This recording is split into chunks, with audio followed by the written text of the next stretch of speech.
మన కలలు 10 రెట్లు వేగంగా నిజమవుతాయని చెబితే మనం నమ్ముతామా? దీన్ని సింపుల్ జర్నలింగ్ హ్యాక్ అంటారు. దీన్ని పాస్ట్ టెన్స్ జర్నలింగ్ హ్యాక్ అని కూడా అంటారు.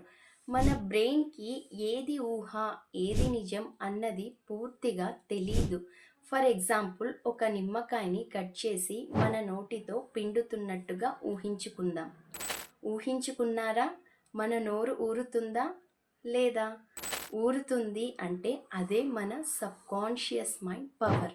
ఇప్పటికే మీ జీవితాన్ని ఇప్పటికే జరిగినట్టుగా రాయండి. నేను నా సోల్మేట్ని పెళ్లి చేసుకున్నాను. నేను నా డ్రీమ్ బిజినెస్ని ప్రారంభించాను. ఇలా మళ్ళీ మళ్ళీ రాయడం వలన మన బ్రెయిన్ అదే నిజమని నమ్మడం మొదలవుతుంది. మన జీవితానికి మార్గాన్ని చూపిస్తుంది. Thank you.